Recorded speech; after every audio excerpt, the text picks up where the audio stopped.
Welcome to the Feeling Loudly podcast, a show about the power and magic of emotion, explored through the lens of astrology, divination, and art. I'm your host, Jana.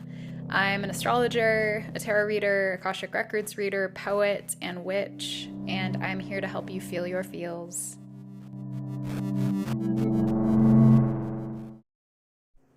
Happy Friday to me.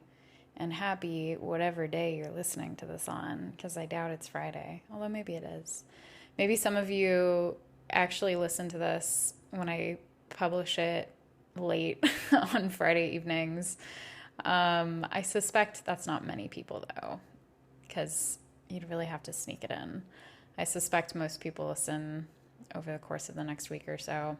Anyway, welcome to Friday Feels. Welcome to our weekly episode where I pull a card from the Reclaim Oracle by Little Darkness, and we explore an emotion or a human experience and dig into it with the help of the tarot and with the help of song lyrics from a shuffle-mancied song that I select. For those of you who are new to this podcast or to the concept of shuffle-mancy, what I do is I go to my liked songs on Spotify, of which there are probably close to 2,000 songs, and I enable shuffle and I bring the prompt to mind, and then I ask what else we need to know about the card that's in front of us. And I love it. It really, I think, adds a lot of texture and meaning. And as someone who's quite Piscean with my Venus and Mars in Pisces, and Venus is my ascendant and Sun and Mercury ruler, I really relate to like receiving more nuanced messages from music and from art. And so sometimes I'll pull in bibliomancy too. I don't think I'm going to do that tonight, but who knows? I do have a Thom Yorke quote to share with you guys that will add to this episode. So we can consider that our form of bibliomancy tonight, Yorke-mancy. So before I get into our card, I will remind everyone that my services are going to be changing next month. And so if you're looking to book any of my existing services, please do so in June. You can book anytime 60 days out. You can also become a patron to support this podcast and to get some extra perks and bonus content and cool stuff. And you can check out all of my tiers via the link to Patreon in the description. Is there anything else? I don't think so. Let's get into it. So our card of the week, our feel of the week is Betrayal. I kind of feel, y'all, like we're getting pounded a little bit hard. The past several episodes have been pretty tough material. So bravo to those of you who are in the trenches with this material with me. I know it's kind of a lot, and paired with all of the swords that we've been working with in our tarot episodes and all of this. But there's gold here and there's juiciness, and I guess it's just what's called for in the moment. But I did let out a loud sigh when I saw the card, because I was going over to my deck and was like, maybe it'll be a lighthearted topic tonight. But no, betrayal is pretty heavy. This is a really heavy topic for a lot of people, myself included. Betrayal is one of those experiences for me that carries a lot of emotional weight, as again, I think it does for most people. But yeah, and it's something I've talked about in various episodes, personal experiences of betrayal, but I'm interested in where we go with this tonight because the messages feel pretty punchy paired with the tarot and with our song. I'll start off by reading the guidebook description for betrayal. Betrayal is breaking the trust that was placed in me by a loving hand. That hand may well have been mine. I betray when I pretend to ignore the value in myself. I betray when I take more than what was given. I am betrayed when my boundaries are crossed, when my body, my mind are taken advantage of. The image on the card is this little angelic looking figure that has little horns. And I love that that's how a lot of these figures in this deck are represented, because it kind of gives them this duality of like the angel wings and the devil horns. And we see one of those figures, what looks like punching a hole through the chest of another one who has this really sad expression on their face. And they look sort of powerless and like they've kind of surrendered to what's happening, but there's a lot of grief on their face. And the figure who's punching the hole through their chest is looking at that hole just with this almost like, they almost have kind of like an emotionless expression on their face. They're like studying it almost. Like it almost feels sort of intellectual to me and like this sort of detached energy. And so you can see this really stark contrast between the two. This one that's really focused on their arm moving through that chest, and this other who's like in this really sort of submissive posture and resigned, kind of looking up at the heavens as if they're like, why did this happen? And I think that that captures the energy of betrayal very well, is that when we are being betrayed, when we've been betrayed, often there is a feeling of senselessness to it. And it can feel like someone has literally like pierced your heart and has taken something from you. Like as I look at this image, I kind of get the sense that this figure is like reaching into their heart to almost like pull it out. And on the other side, it can at least seem that someone is quite callous in the way that they betray us. And that can bring up a whole lot of stuff around like, did they ever love me? Did they ever care about me? Was this all like a sham? That's something I've felt at times in relationships when I've been betrayed, is like, did they ever even care? And it can turn into that kind of black and white thinking of like, it kind of makes, it rewires you in a way, I think, at least for me it has, where it causes me to question the validity of an experience and of a relationship as a whole when someone betrays me in a way that feels really big, because it's hard to hold both things at once. It's hard to hold love and loving and care and moments and connection that felt very genuine and real alongside the feeling of having your heart ripped out or having your trust betrayed or having someone just really surprise you. And it's interesting that this card is coming up today, because I was thinking about a couple friendships that I ended over the past few years, like two pretty significant friendships, and how both of them involved betrayal, and not exactly in these like outright obvious ways, but more in sort of like the subtle ways that people might betray you by like, you know, mocking you and invalidating you and being manipulative or talking behind your back or harboring a lot of like ill will toward you while operating in a relationship and acting as if that's not the case. And that's kind of a soft spot for me in friendship, is that I've encountered that dynamic a handful of times in life where it's really hard to name the undercurrent of dis-ease in the connection, but there's this distinct feeling and like intuitive knowing, like this person doesn't really seem to actually value me or like even enjoy me at times, but yet the relationship persists and I wonder why. And often those are the connections that I think tend to end in betrayal, where there is this sort of foundation that feels a little bit shaky and maybe a lot shaky to begin with. And that brings me into our tarot card, which is the Tower. And so the Tower, for those of you who are familiar with the tarot, you know what I just described as a shaky foundation is kind of like an essential premise or phrase that we might use with the Tower card, is that something in our life that has felt fundamental is built on an unstable foundation. And so the tower that's built upon that foundation eventually has to come down. And there's a sort of inevitability to it, like you've constructed something that is inauthentic or something that is just not going to stand up to the test of time and to the test of hardship and change and growth and all the things that relationships go through. And the tower can feel and be a traumatic experience at times when that crumbling occurs, but very rarely is it completely out of the blue.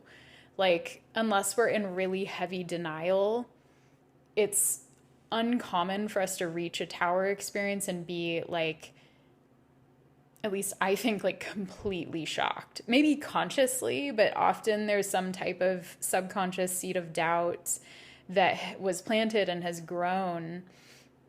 And I think that we see that commonly in experiences and in relationships where there are betrayals, is that sometimes, often even, there has been a sort of like, there's been blood in the water. I don't even know if I'm using that right.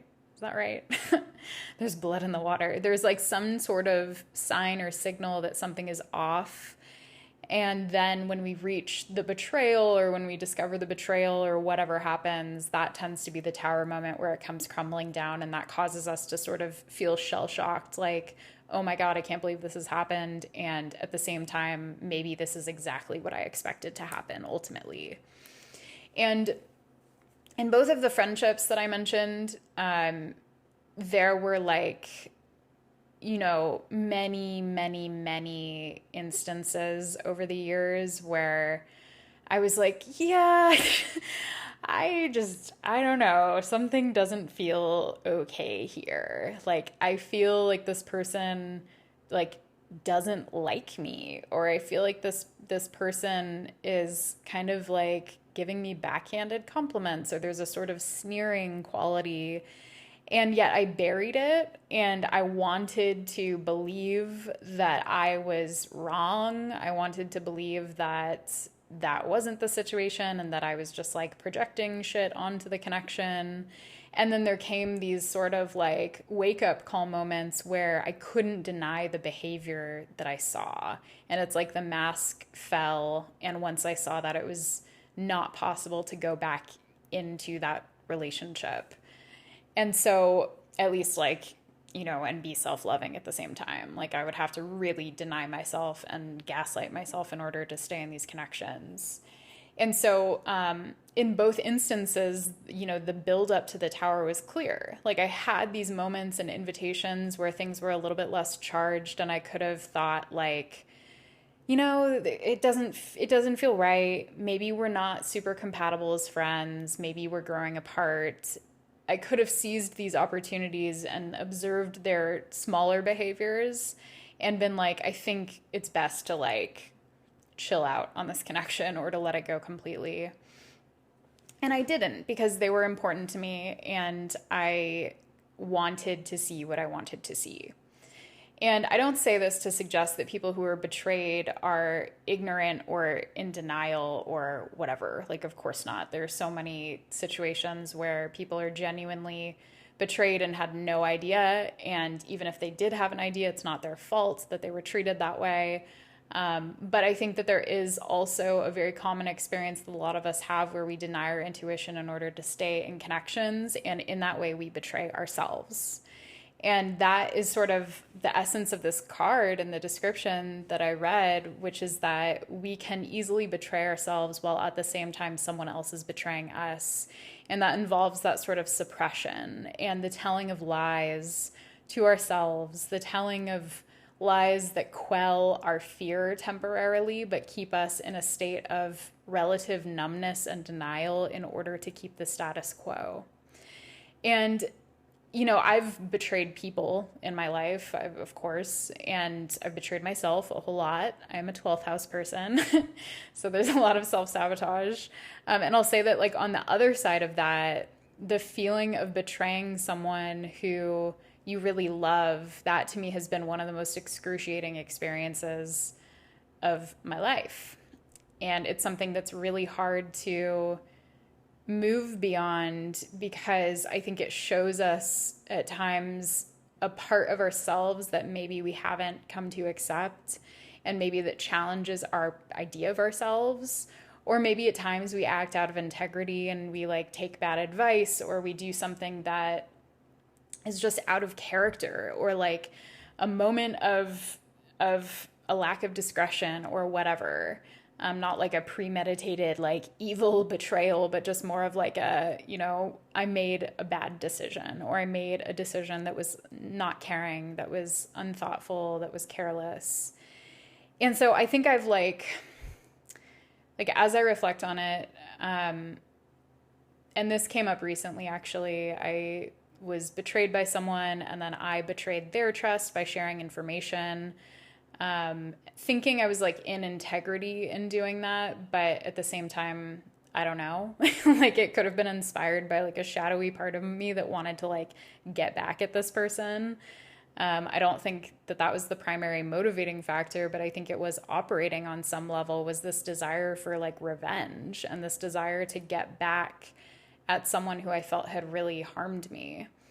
And I later was like, damn, that was like really out of character for me. And that was really uncomfortable to sit with, trying to weigh like, why did I do what I did?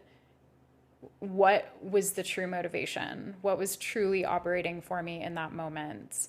And it was hard because getting into our own psyches in that way and asking ourselves those honest questions when we betray someone else's trust can be a really delicate exercise, because there's often so many defenses within our minds and our hearts that want to keep us from seeing ourselves as bad, or as, all the words I throw out on here with heavy quotes sometimes, like toxic, bad, problematic, like all of these really heavy judgment words.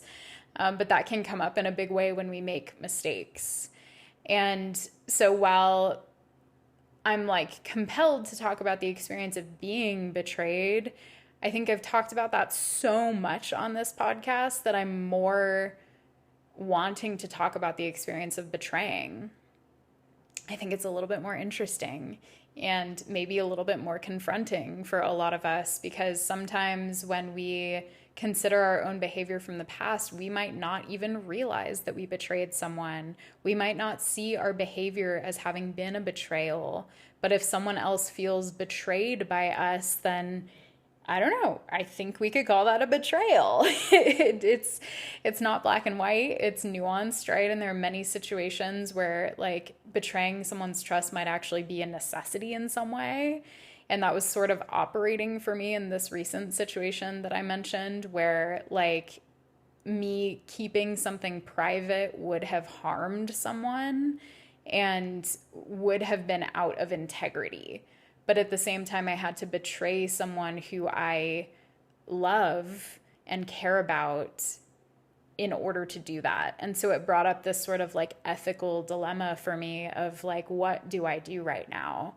And I faced that same sort of ethical dilemma in situations where like someone was in danger. Like I've had friends who have, shared with me that they were having suicidal ideations, and that's a situation where generally you want to betray someone's trust in order to potentially save their life. And needing to like make that choice and realize at times that you could be throwing your relationship under the bus is a necessary moment of like, what do you truly care about? And so I think this is another shade of betrayal, is that at times like betrayal can be necessary. And then there are other times where the true motivation, again, might be a bit more selfish, or a lot more selfish, where there isn't a necessity, where your actions and your choices are not motivated by like preserving life or supporting someone who's really in need, but more so there's like this selfish undertone to that behavior.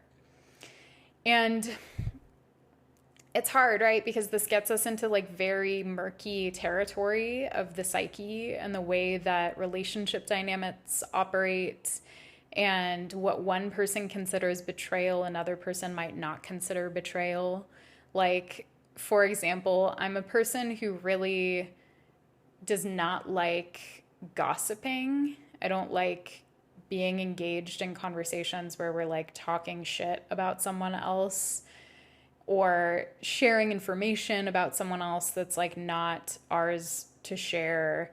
I just find it icky, but a lot of people don't. Like, a lot of people are fine with that. A lot of people are fine with their own business being shared. Or there's a sort of like, social cohesion element that some people see to gossip, where it can be like socially fortifying or whatever. And I think there's like a specific term for it that I'm pro-social, I think. I don't know if that's right, but something along those lines, where like you think about the way that like sharing information about people in your community can act as this sort of socially binding glue that like keeps people abreast of what's going on in each other's lives. And I think personally that's not the majority of gossip. Like, I think it represents a pretty small percentage of gossip. Maybe that's my pessimism, and I see people as doing it more maliciously when that's not the intention.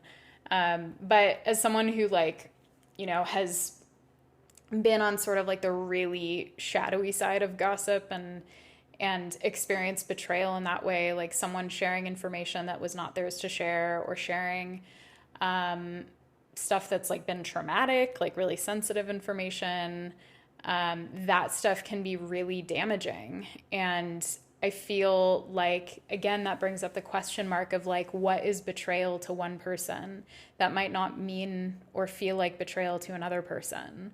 And sometimes I think in relationships, when we're trying to heal from betrayal, we get kind of lost in the sauce of trying to ascribe malice or ascribe good intent to people's actions. And we're sort of like not able to hone in on the same definition, or not able to mutually accept the same reality of what happened. And in relationships where I've been betrayed, that's often been a challenge, because I felt like I needed some degree of validation from that person who betrayed me in order to say like, yes, I betrayed you and this was harmful. And that kind of comes down to like the invalidation that I might have given myself over those experiences. Like, not feeling grounded in my experience led me to want someone else who harmed me to say, I harmed you, and I acknowledge that, and I stand here, and I take accountability, and all of that stuff that we hope to get, but like do not always get from someone who caused harm or someone who hurt us. And so I think it's just, I don't know, I guess I'm kind of hovering around a lot of different things with this card tonight, and thinking about how nuanced it is, and how betrayal has been this sort of big, scary word for me for a long time. But I think my definition of it has changed. And I think because I, again, have had these sort of tower moment betrayals where it's been the final reveal that took the relationship down, but the buildup was a series of much smaller betrayals and warning signs and red flags that involved me betraying myself in order to get there. And then the tower is like the grand finale, where everything comes crashing down, and then suddenly you might have this like completely different perspective on all of those past behaviors. I don't know if this happens for anyone else, but when I have been betrayed in a more obvious way by people who I always got kind of like a weird feeling from, that was the moment where I was like, aha, like I was right, or like, I knew it. And so there's this sort of strange validation that can actually come in those moments when like the big capital B betrayal occurs. It almost like adds this important context for all of that past behavior that we may have swept under the rug or ignored in order to preserve the connection. Something very interesting happened for me recently. I apologized to two people in the same week. One was the person in the situation I just mentioned, where there was like a mutual betrayal that happened, and where it was kind of like a little confusing, and I was questioning my motives and all of that stuff. I apologized to them, and then I also apologized to one of those two friends that I mentioned who I had a falling out with like 2 years ago. And in the moment, I felt very settled in it. I felt like really settled in making that choice. And it felt like this sort of cleanse, this sort of like wiping the slate clean and taking accountability for the choices that I had made in both connections that had been harmful, and not seeking an apology from the other person, but just wanting to like extend love and take responsibility for what I did. And that was inspired in large part from doing like a pretty heavy week of prayer at the river, doing the Ho'oponopono prayer, which I've mentioned on here before, an ancient Hawaiian practice and prayer where you take responsibility for your contribution to your suffering. And it's very simple. I mean, there are longer versions and you can go check them out. There are folks who read the full prayer on YouTube, and it's really beautiful to listen to. I'll actually link one below that I've listened to quite a bit over the years. But the simplified prayer is, I'm sorry, please forgive me, thank you, I love you. And you can repeat it as many times as you want. I often say it until I really feel it, and until like I really sense that the connection has been made, like the energetic connection has been made. And that often comes with tears. Like it'll often bring up a lot of like clogged grief within me. And I direct it to people that I have challenging relationships with. And that often means people who have harmed me and people who I still carry resentment or anger or grief over. And I've found that that prayer is one of the few really consistently effective ways for me to heal and let go of resentment, to heal and let go of that emotional charge that I feel after someone has betrayed my trust or broken my heart or, you know, abandoned me, or like whatever feeling I'm getting, whatever the event entailed. That prayer helps me recognize my own contribution, and not in like a victim blamey way. And I have more to say about that in a little bit, but more so in like I take responsibility for what I'm bringing to this and what I brought to this. And I recognize that it takes two to tango, and we were involved in a relationship together, and that's a two-way street. And even if the only thing I'm sorry for is that I stuck it out as long as I did, that's something that I can take responsibility for. And in naming that out loud and asking for forgiveness and extending an apology to someone, it also restores your sense of power. It restores your sense of agency. It reminds you that you have choice. And one of the things that can keep us locked in resentment is a feeling of victimization or a feeling of victimhood. Because when we don't see our own power, one of the emotions that results from that is resentment, because we place a lot of power in someone else's hands and they get to wield that over us even if we're not in connection with them anymore. Resentment is probably the emotion that has had the greatest chokehold over me historically, and the thing that has kept me latched onto relationships that were not safe for me, not emotionally safe for me, or other forms of safety. And that is really poisonous. It's really, really poisonous over time to hold on to that resentment, because it's not doing anything. Like if your desire is revenge, like it's the only thing it's really doing is continuing to pour energy into someone who you might not even want to be in connection with, and someone that you might really desire to detach from. But resentment can be sort of like that last big, strong emotional strand that keeps you connected to someone. And I'm thinking back on the Leo Moon podcast episode that I recorded with dear Casey Abenes. You can go back in the archives if you want to listen to it. It's me and Casey jamming and talking about Leo Moon stuff for like 2 hours. And it was a really sweet and silly and fun conversation. And we talked about resentment, and we talked about how, as fixed moons, fixed fire moons, the fire can just keep on burning.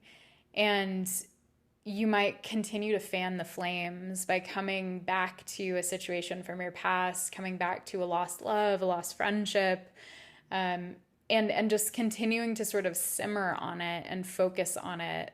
And for me, that's been this way that love and care and sadness and grief has transformed into a different emotion that feels a little bit more palatable, I guess.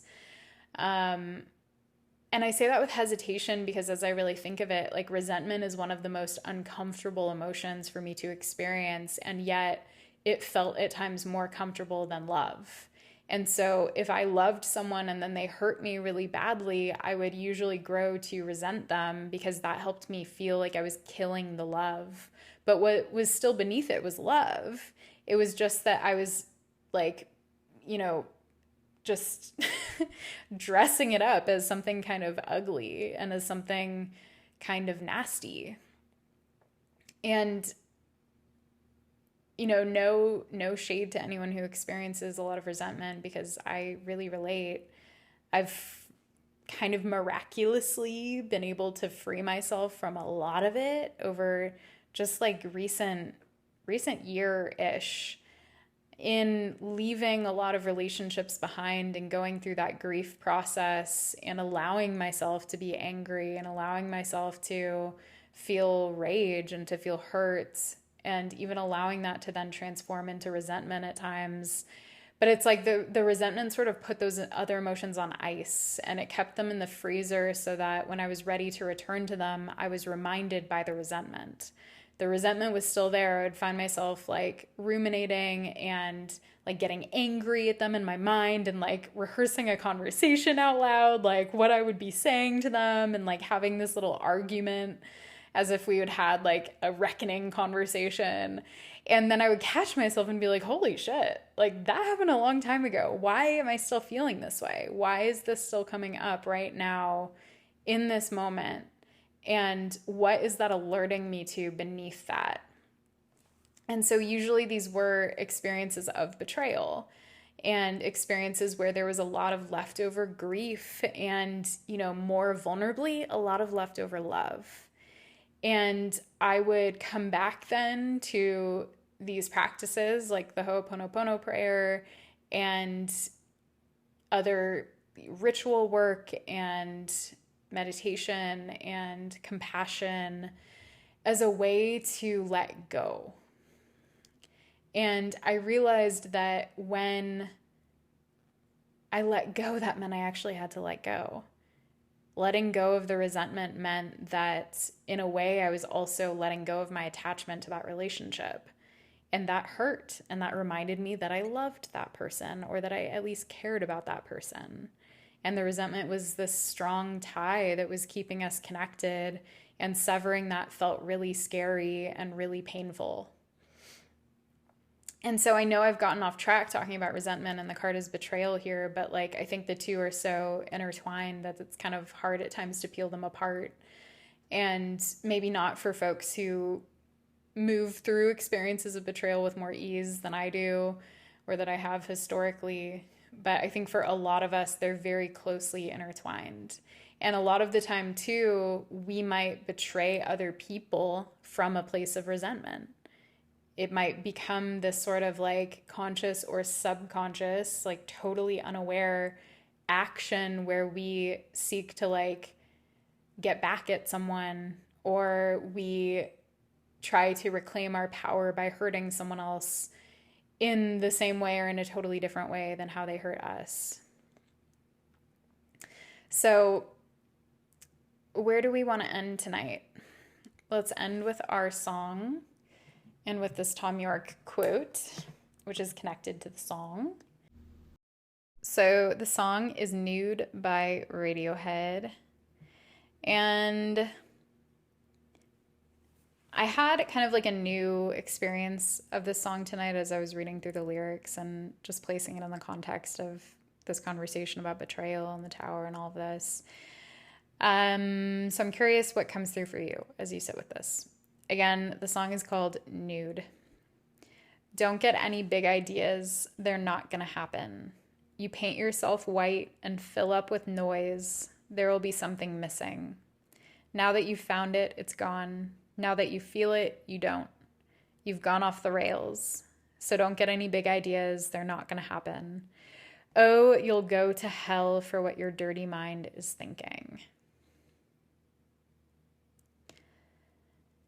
So a lot of interpretations of this song online focus on how it might be about like a sexual experience and the shame that might come up from being nude and exposed and feeling vulnerable, and then the sort of like voice of self-doubt or pessimism that flows in that can happen when you're getting vulnerable with someone, whether it's sexually, romantically, just emotionally in general, and how we can sabotage those experiences. Like, I think that that is a really common form of betrayals when we betray ourselves by maybe killing something that is precious to us, or by sabotaging a connection because we fear the emotional intimacy that might come from it. And there's a flavor of avoidance there where we might run away from emotion because it feels too big, or we might run away from a person because the connection feels too big or too beautiful or whatever. And I think we definitely do see that in this song, right? Like, don't get any big ideas. They're not going to happen. Once you have it, it's gone. Or what exactly does the lyric say? Let me get back to it. Now that you've found it, it's gone. Now that you feel it, you don't. You've gone off the rails. And so I do think, like, I read the song in a big way as being this internal monologue, like something that someone is saying to themselves, like, oh my God, I'm hoping for something. Maybe I love someone. Maybe I want someone. Maybe I want something. Maybe I'm getting excited about the future potential of something. And then this voice comes in that says, don't get any big ideas. They're not going to happen. You'll go to hell for what your dirty mind is thinking. Like, you'll find it and then you'll lose it. You'll feel it and then you won't. And so there's this repetition of doubt and this repetition of suppression, it feels like. And paired with the song title Nude, it makes sense that there's this sort of uncomfortable revealing that we might experience. And of course, not everyone feels that way about being naked. Like, some of us feel really comfortable and even love being naked, and that sort of vulnerability can be really delicious and really connective and exciting and special. But it's, I think, powerful to think about how the relationship to your own naked body can be this metaphor for vulnerability in connections of all kinds. And how forming a loving relationship with our own bodies and with our own nakedness can be a pathway into deeper intimacy and vulnerability with other people. But again, we might sabotage that. Like the way that our voices might criticize ourselves and the way that we might criticize other people, which I talked about on last week's Feel episode, how we might criticize other people in order to keep them at a distance, or how we might use other forms of distancing in order to keep ourselves safe and wrapped up and concealed. And that can be a really nuanced experience of betrayal. We might betray the other person in doing that. And that can certainly feel like a betrayal when someone cuts you out of their heart because they're not ready for that kind of connection. Or when someone distances themselves from you because they fear the level of intimacy that you're moving toward. Or when someone lies to themselves and ends a connection with you when you know that there's a deep resonance between the two of you, or however many people. Like, that can feel like a really painful betrayal when someone else is in denial. And when you can just sense that they weren't ready or they didn't feel ready or whatever. And on the other hand, being that person who's kind of saying, like, don't get any big ideas. They're not going to happen. You're just going to lose whatever it is you acquire. Like, that is a massive form of self-betrayal. And that voice comes in to hypothetically keep us safe from something that scares us. But if what's scary is being nude, then is that a real threat? And when we're emotionally nude with someone and like all of our scary, like fear, danger sensors go off within us, what are they trying to keep us safe from? What is it that's so scary about being naked? And does that saboteur within us come in to keep us safe or to keep us alone? Does it come in to keep our hearts protected from heartbreak, or does it come in to keep us numb? And so these, I think, are questions that like we don't often consciously ask ourselves, or we might not even be aware of what we're doing when we put a wedge between ourselves and someone else, and vice versa. Often people don't realize what they're doing when they put a wedge between them and you. And so sometimes betrayal takes on a even bigger note. It's not just someone pushing you away. It's someone cheating on you, lying to you, going behind your back, spreading gossip about you, doing something that damages the relationship and can come as a shock, but might be their way of like pushing the connection away and sort of creating this like seemingly irreparable harm in order to end things, in order to leave. I think it's so interesting that like, and this is going to be a generalization, and this is just me speaking from my own experience as an AFAB person who's primarily dated cis men. But when I've been in relationships with men, and I've dated a lot of men who like people might call avoidant, I'm sure I'm not alone. Hi, club. I've had experiences where a partner has betrayed me, and it felt like that was in an effort to end the connection because they didn't know how to leave. And so they did something that was sort of like they thought was unforgivable in order to like put the nail in the coffin, because they didn't have the gumption to leave or to end the relationship. And I think that that can be a sort of like common phenomenon where people, again, like might take some sort of action, but not be able to say the words, not be able to tap into the emotional honesty and vulnerability that's necessary to like leave a relationship that you don't want to be in anymore. Or on the other hand, to examine what's really coming up for you and say, like, am I wanting to leave because this intimacy scares me and we're growing closer and deeper, and I feel this impulse to fuck that up somehow?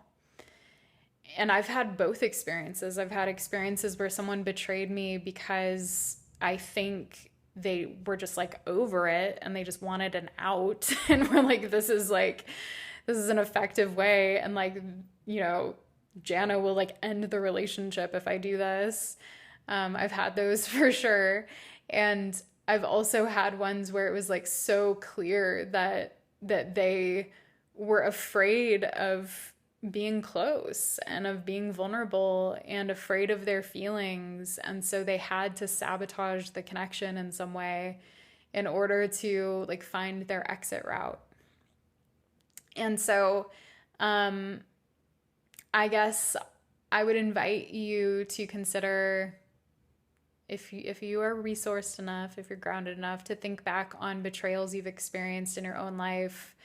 And betrayals, whether it's you betraying someone else or someone else betraying you, or both, or you betraying yourself or someone else betraying themselves that ends up being a betrayal for you, or, there's so many combos here, but would invite you to consider, like, what is the nakedness that I or they may have been running from in that moment? What was the fear? And is that something that, if there's still resentment there, is that something that I might be holding on to because it helps me to still feel connected to someone who might not be in my life anymore, someone who I might miss, or like, God forbid, love, or even worse, still want? I think that's one of the harder ones, is when we still really want to be in connection with someone who really hurt us.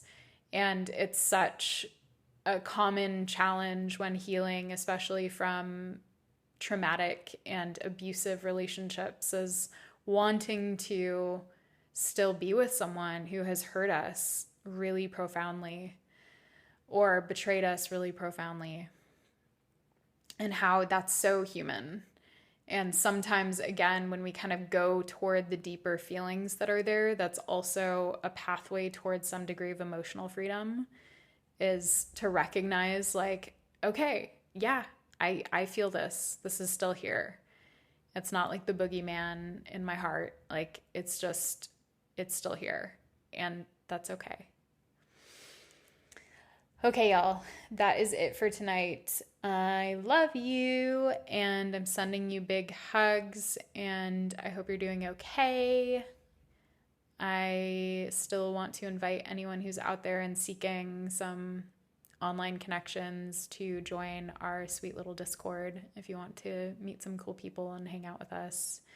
It's a nice place on the internet, and the link is below. Happy Friday, weekend, Monday, Thursday, Saturday, whenever you're listening to this, and I really hope you have a good week.